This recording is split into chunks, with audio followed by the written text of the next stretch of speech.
परम पूज्य गुरुदेव की सत्ता शांति कुंज के कण कण में व्याप्त है। आइए सुने उनकी ही वाणी में यह दिव्य संदेश। ओम भूर्भुवः स्वः तत्सवितुर्वरेण्यं भर्गो देवस्य धीमहि धियो यो नः प्रचोदयात्। अपने भारतीय धर्म में संध्या वंदन के दो समय नियुक्त हैं, एक प्रातः काल, एक सायंकाल। जब रात्रि और दिन दोनों मिलते हैं तब उसको संध्या काल कहते हैं। ये काल सवेरे भी होता है, सायंकाल को भी होता है। इसलिए संध्या वंदन जब सूर्य उदय होता हो तब और जब सूर्य अस्त होता हो तब करना चाहिए। ये संध्या आध्यात्मिक जीवन में एक और तरीके से भी हम कर सकते हैं। सोने को रात मान लें और जागने को दिन मान लें, तब फिर प्रातः काल का, सायंकाल की संध्या वंदन का आध्यात्मिक समय वो बनेगा जब आदमी सोकर के उठेगा अथवा सोएगा। प्रातः काल और सायंकाल की संध्या वंदन के लिए तो ये भी हो सकता है कि लोग शिकायत करें, इस वक्त हमको नींद नहीं खुलती है, उस वक्त हम दुकान पर रहते हैं, अमुक काम करते हैं। लेकिन ये संध्या वंदन हर एक आदमी के लिए संभव है कि जब प्रातः काल उठे, कभी तो उठेगा, रात को नींद पूरी करके उठेगा ना, तब तो समय मिलेगा। सोएगा तो सही, कई बजे सोए, रात को कभी सोएगा ना। जब सोने का समय हो उसको रात्रि का संध्या वंदन का समय मान लिया जाए। प्रातः काल जब उठा जाए तो प्रातः काल का संध्या वंदन का समय मान लिया जाए। इन दोनों समयों को संध्या वंदन का अगर आप समय मान लें तो फिर किसी को ये शिकायत नहीं रहेगी कि हमको समय नहीं मिलता। समय न मिलने की शिकायत आपको बिल्कुल नहीं रहेगी। और एक और भी लोगों को शिकायत है दैनिक उपासना करने के संबंध में कि हमको स्नान करना संभव नहीं होता और हम ठंडक लगती है और जाड़े के दिनों में हम कैसे उठें, पानी मिलता नहीं है और जो वगैरह वगैरह। उसके लिए ये संध्या वंदन जो आपको बता रहे हैं, जिनको आप यहाँ से जा करके नियमित रूप से करते रहें, उस संध्या वंदन के लिए प्रातः काल और सायंकाल का समय जो ऋषियों ने बताया है, उसके स्थान पर आपको प्रातः काल सोकर के उठने का समय और रात्रि को सोने का समय, ये दो समय आपको नियुक्त कर देते हैं। कईयों को स्थान नहीं होता, घर में स्थान नहीं है, पूजा के सामान नहीं है, नहाने को समय नहीं है, तो चलिए न सही, फिर आप ऐसे किया कीजिए, चारपाई पे पड़े पड़े ही आप ये संध्या वंदन कर सकते हैं। इसके लिए न उठने की जरूरत है, न कोई, इससे सरल तो कोई तरीका नहीं हो सकता। इतना सरल तरीका और क्या हो सकता है बताइए। ये सबसे सरलतम तरीका है कि आप प्रातः काल और सायंकाल का संध्या वंदन अपनी चारपाई पे पड़े हुए उस समय कर लिया करें जबकि आपकी नींद खुलती है और नींद आप लेने के लिए चले जाते हैं। दो समय संध्या वंदन, आप इसको भूलना मत। इसमें सिवाय आपकी लापरवाही और गैर जिम्मेदारी की और कोई बाधा इसमें नहीं हो सकती। आप चाहें तो नियमित रूप से हर परिस्थितियों में, बीमारी में भी, सफर में भी, कहीं भी आप कर सकते हैं और ये करनी चाहिए। प्रातः काल की संध्या, सायंकाल की संध्या क्या करें, क्या कहना चाहिए, क्या विचार करना चाहिए। आपको इन दोनों समय में आत्मबोध और तत्वबोध की साधना करनी चाहिए। प्रातः काल जब उठा करें तो आप अपने आप का एक नया जन्म हुआ अनुभव किया कीजिए। ये अनुभव किया कीजिए कि रात को सोने का अर्थ है पिछला जन्म और अब सवेरे उठने का जन्म है नया जन्म। जब आँख खुली तब नया जन्म। आप ये अनुभव कर लिया करें तो मज़ा आएगा। आप ये सवेरे हर दिन अनुभव कीजिए कि आज हमारा नया जन्म हुआ। तो नए जन्म में क्या करना चाहिए? आपकी सारी बुद्धिमानी इस बात पर टिकी हुई है कि आप अपने जीवन की संपदा का किस तरीके से उपयोग किया, बस एक ही बुद्धिमानी है। ये मानना सही नहीं है ये जन्म भजन करने के लिए मिला हुआ है। भजन करने के लिए नहीं मिला हुआ है, कर्तव्य करने के लिए मिला हुआ है। और इसलिए मिला हुआ है कि आप इस जन्म की संपदा को ठीक तरीके से इस्तेमाल करें। यह आपकी परीक्षा है। परीक्षा में जो पास हो जाते हैं फिर क्लास चढ़ा दिए जाते हैं, फिर और चढ़ जाते हैं और पास करा दिए जाते हैं। अगर आप ये पहली परीक्षा जो भगवान ने आपको मनुष्य का जीवन दे करके ली है, उसमें एक ही आपका फर्ज हो जाता है कि आपको इसको अच्छे से अच्छा उपयोग करके दिखाएं। बस भगवान ने यही अपेक्षा किया आपने और ये आपसे, और ये उसकी उम्मीद है और ये वो चाहता है। न आपकी पूजा चाहता है, न उपवास चाहता है, न भजन चाहता है, न आपके लिए उपहार चाहता है, न मिठाई चाहता है, न कपड़े चाहता है, न कीर्तन चाहता है, न कथा चाहता है। इन बातों से भगवान का कतई कोई ताल्लुक नहीं है। ये तो अपने आप के परिशोधन की प्रक्रिया है, जिससे नया निक्यों लोगों ने ये मान लिया है कि इससे भगवान प्रसन्न हो जाएगा। आप विश्वास रखें, इससे भगवान किसी प्रकार प्रसन्न नहीं हो सकता। इससे आपका जीवन के संशोधन करने में और अपने कषाय कलमश को निवारण करने में तो सहायता मिल सकती है, इसमें संदेह नहीं। पर जहाँ तक भगवान की प्रसन्नता का ताल्लुक है, वहाँ सिर्फ एक बात है कि आपको जो बहुमूल्य मनुष्य का जीवन दिया गया था, उस जीवन का आपने किस तरीके से कहाँ उपयोग किया, बस एक प्रश्न है, दूसरा कुछ प्रश्न नहीं। जब आपको ये दिया गया है तो भगवान ने अपनी सबसे बहुमूल्य संपत्ति आपके हाथ में सुपुर्द कर दी। इससे बड़ी संपत्ति भगवान के खजाने में कोई नहीं है, आप विश्वास रखें। मनुष्य के जीवन से बढ़कर क्या हो सकता है।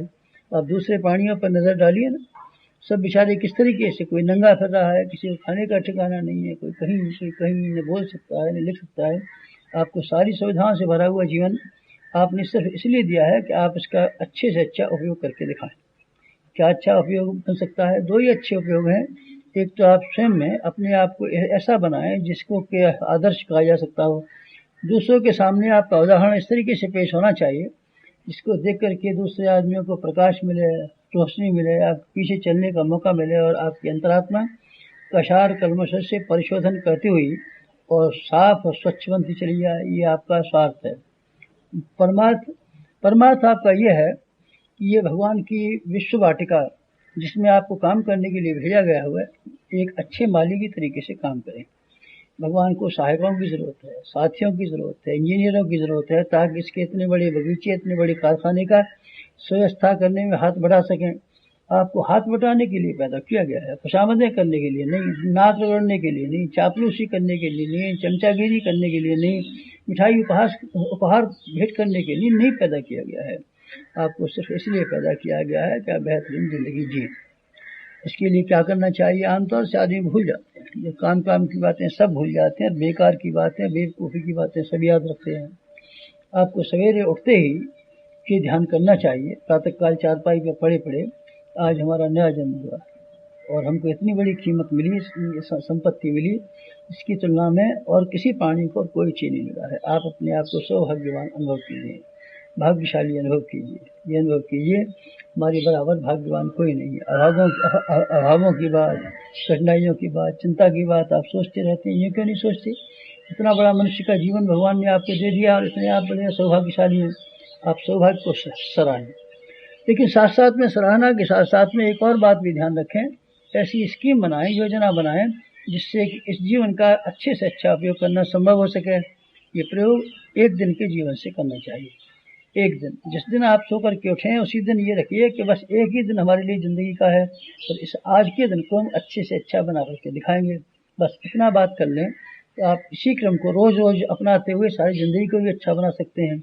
एक एक दिन को हिसाब से जोड़ देने का मतलब होता है सारे समय को, सारी ज़िंदगी को ठीक तरह से सुव्यवस्थित बना देना। प्रातः काल उठा कीजिए और ये ध्यान किया कीजिए, नया जन्म, हर दिन नया जन्म। हर दिन नया जन्म को प्रातःकाल से लेकर सायंकाल तक आप कैसे उपयोग करेंगे, इसके लिए एक टाइम टेबल सवेरे उठ के बना लेना चाहिए। आप क्या करेंगे और कैसे करेंगे, क्यों करेंगे। क्रिया के साथ साथ में चिंतन को आप जोड़ दीजिए।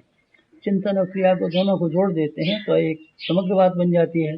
आप शरीर से काम करते रहें पर कोई उद्देश्य न हो, तो उद्देश्य आप ऊंचे रखें लेकिन उसको क्रियान्वित करने का कोई मौका न हो, तो दोनों ही बातें बेकार हो जाएंगी।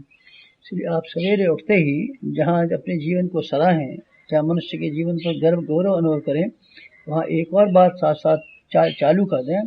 सवेरे प्रातःकाल से लेकर के सायंकाल तक का एक ऐसा टाइम टेबल बना में जिसको सिद्धांतवादी कहा जा सके, आदर्शवादी कहा जा सके। इसमें भगवान की हिस्सेदारी रखिए। शरीर के लिए भी गुजारे का समय निकालिए, भगवान के लिए भी समय गुजारे का निकालिए। भगवान भी तो हिस्सेदार है, उसके लिए भी तो कुछ करना है। आपका शरीर ही सब कुछ थोड़ी है, आत्मा भी तो कुछ है। आत्मा के लिए भी तो कुछ किया जाना चाहिए। सब कुछ शरीर को ही खिलाने और पिलाने के लिए आप करेंगे, ऐसा क्यों करेंगे? आत्मा का कोई वक़्त नहीं है, आत्मा की कोई इज्जत नहीं है, आत्मा का कोई मूल्य नहीं है, आत्मा से आपका कोई संबंध नहीं है। अगर है तो फिर आपको ऐसा करना पड़ेगा, उसके साथ साथ में दिनचर्या में आदर्शवादी सिद्धांतों को मिला के रखना पड़ेगा। दिनचर्या ऐसी बनाइए जिसमें आपका पेट भरने का भी गुंजाइश हो और अपने कुटुंब के परिवार करने वालों के लिए भी गुंजाइश हो, लेकिन साथ साथ में एक और भी गुंजाइश रहनी चाहिए। उसमें आत्मा को संतोष देने के लिए और परमात्मा को पसंद देने के लिए कार्यों का और विचारों का भी समावेश हो। आप स्वाध्याय का दैनिक जीवन में स्थान रखिए, आप सेवा का दैनिक जीवन में स्थान रखिए, आप उपासना का दैनिक जीवन में स्थान रखिए। इन सब बातों का समन्वित जीवन का आप अभ्यास कर लें तो बस आपका सवेरे प्रातः काल वाली संध्या वंदन पूरा हो जाएगा। जीवन की अनुभूति, जीवन की महत्ता की अनुभूति, जीवन के लक्ष्य की अनुभूति, साथ साथ में सायंकाल तक के सोते समय तक के सारे कार्यविधि का निर्धारण कर लेते हैं तो समझना चाहिए आपको फिर उन खुराफातों से बचत हो जाएगी जो कि आप व्यस्त जीवन के अभाव में करते रहते हैं।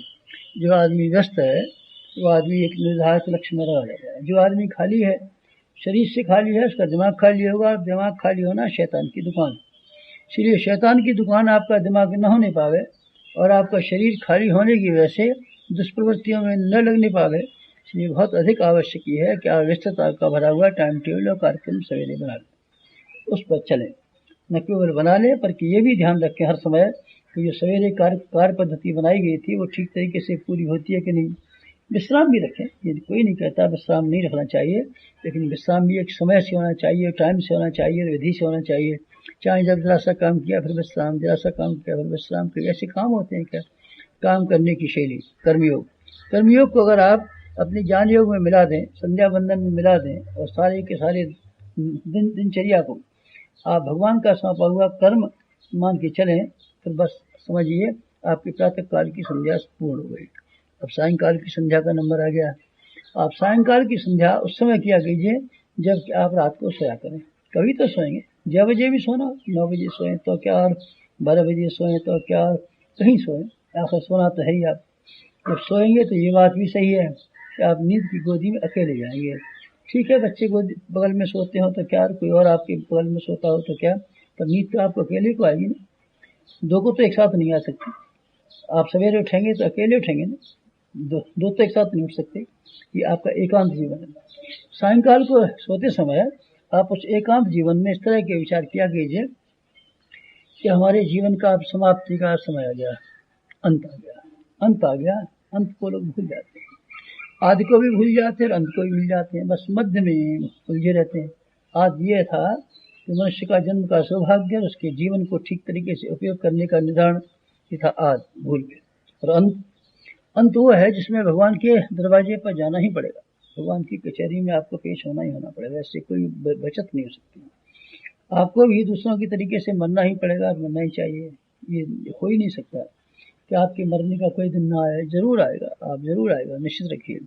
जब आपका मरने का दिन आएगा तब फिर क्या होगा, तो आपको यहाँ से जाने के बाद में सीधे भगवान के दरबार में जाना पड़ेगा और सिर्फ एक बात का जवाब देना पड़ेगा कि आपने इस जिंदगी का कैसे इस्तेमाल किया। अगर आपने ठीक तरीके से इस्तेमाल नहीं किया है तो भगवान आपसे बेहद नाराज होंगे। भले से आपने अनुष्ठान किया हो, तीर्थ यात्रा की हो, उपवास किया हो, तिलक लगाए हो, जो भी किया हो, इससे भगवान को कोई समाधान होने वाला नहीं है। इसलिए रात्रि को सोते समय आप ये ख्याल किया कीजिए हमारे जीवन का अंत और अंत को अगर आप ध्यान कर लें तब फिर आप चौंक पड़ेंगे। जिंदगी भर में न आदमी जन्म को याद करता है, न मौत को याद करता है, मौत को भी याद नहीं करता। मौत को आप याद किया करें, फिर मजा आ जाए। सिकंदर जब मरने के लिए हुआ तो उसने सब लोगों को बुलाया और ये कहा हमारा माल खजाना हमको दीजिए और हम साथ लेके जाएंगे, क्योंकि बड़ी मेहनत से भी कमाया है, बड़ी बेईमानी से भी कमाया है। लोगों ने जो उनको कमाया था वो सब उनके सामने रख दिया, लेकिन जब वो कह रहे कि हमारे साथ भेजने का इंतजाम, मैंने कहा ये कैसे हो सकता है, आप तो ये सब चीज़ें यही की थी, यही पड़ी रह जाएंगी, आप तो बेकार ही कहते हैं हमारे साथ जाएगा, आपके साथ तो आपका पुण्य पाप जाएगा, कुछ नहीं जा सकता। सिकंदर फूट के गए। उन्होंने कहा अगर मुझे ये मालूम होता कि मेरे साथ में सिर्फ पुण्य पाप ही जाने वाला है तो मैं इस छोटी सी जिंदगी को गुनाहों से भरी हुई न बनाता, फिर मैं बुद्ध की तरीके से जिया होता, सुकरात की तरीके से जिया होता, ईसा की तरीके से जिया होता और ऋषियों की तरह जिया होता।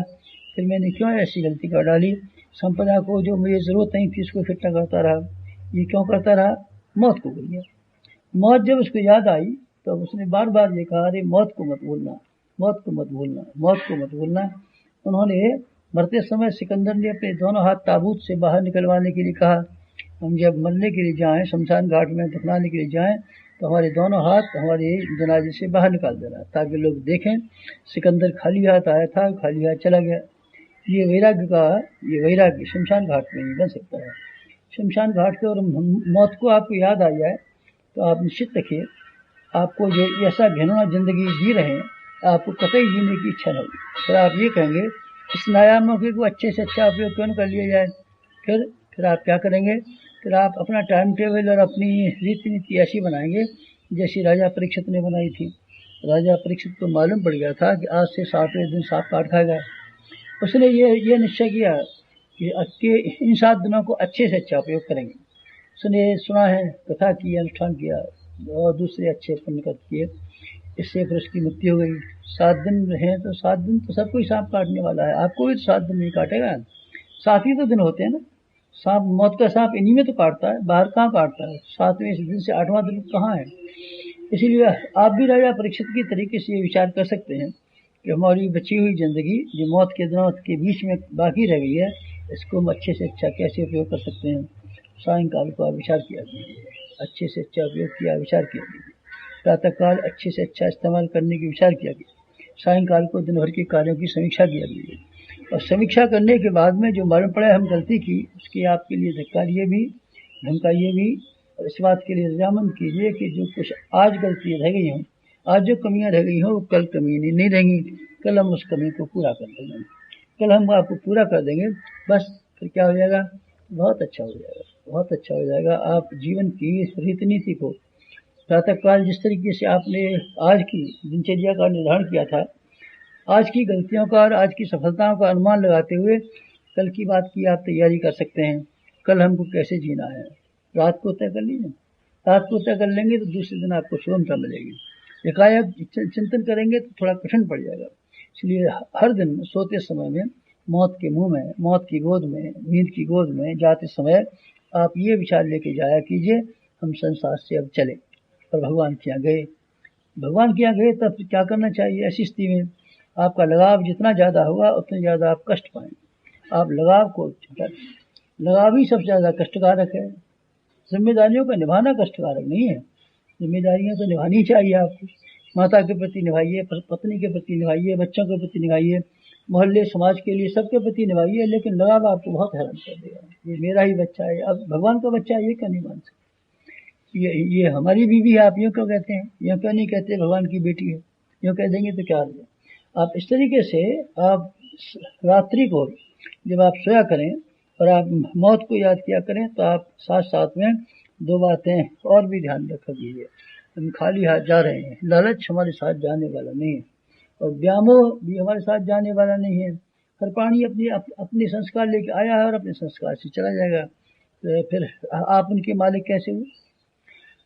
संपत्ति जो आप पेट में खा सकते हैं और तन में ढक सकते हैं सिर्फ उतनी ही आप इस्तेमाल करने के लिए, बाकी जमीन पर छोड़नी पड़ेगी। चाहे संबंधियों के लिए छोड़ें, चाहे उत्तराधिकारियों के लिए छोड़ें, चाहे पुलिस वाले के लिए छोड़ें, चाहे किसी के लिए छोड़ें। जब छोड़नी पड़ी तो आप उन लोगों के लिए क्यों छोड़ें जो कि इसके हकदार हैं। आप उतनी ही क्यों न कमाएं जिससे कि आप ईमानदारी के साथ में अपने लोक और परलोक को बनाए रख सकते हैं। आप अपने खर्च उतने ही क्यों न रखें जिससे कि सीमित जीविका से ही आदमी का गुजारा बन सकता है। आप ऐसे हजारों विचार हैं जो आपको तब आएंगे जब आप ये ख्याल करेंगे हमको मौत के मुंह में जाना है। अगर ये विचार नहीं कर सकते, मौत के मुंह में जाने का विचार नहीं कर सकते, तो आप पर यही व्यामोह छाया रहेगा, यही भवबंधन छाए रहेंगे और कमाना चाहिए, लालच छाया ही रहेगा। चाहे ज़रूरत है चाहे नहीं ज़रूरत है, मोह छाया ही रहेगा, चाहे उसकी ज़रूरत है चाहे नहीं ज़रूरत है। बेटे पोते सब बड़े समर्थ हो गए हैं तो अभी आप ये सोचते रहेंगे इनकी सहायता करें, इनको ही पैसा दें, इनको ही सहायता करें, इनको ही पैसा दें। आपके मन में कभी ख्याल ही नहीं आएगा कि ये भी इनके अलावा भी कोई दुनिया में बन सकता है। ये त्याग की वृत्ति, ये वैराग की वृत्ति तब आती है जब आदमी मृत्यु का स्मरण करता है। आप मृत्यु का स्मरण कीजिए, मृत्यु का स्मरण करना बहुत जरूरी है। ओम कतो स्मर प्लवे स्मर कृतज्ञ स्मर, ये को याद करो, मौत को याद करो, भस्मान तद्गुम शरीरम। ये मरने वाले शरीर के बारे में ध्यान रखो कि कल न परसों मिट्टी में मिलने वाला है। फिर हम क्यों ऐसे गलत काम करें जिससे कि हमारी परंपरा भी बिगड़ती हो, पीछे वालों को आपके धिक्कारने का मौका मिलता हो और आपकी आत्मा को असंतोष की आग में जलने का मौका मिलता हो। आप मत कीजिए ऐसे। ये दोनों शिक्षाएं आपको नया जीवन और नया मौत इन दोनों का स्मरण करने से मिल सकती हैं और कोई तरीका नहीं है। आप इन दो को संध्या बंदन को भूलिए मत। रात्रि मंत्र को जब करते हैं दूसरे समय पे कीजिए, लेकिन प्रातः काल ये सिर्फ चिंतन और मन कीजिए, चिंतन और मन कीजिए। नया जन्म नई मौत, हर दिन का नया जन्म, हर रात को नई मौत।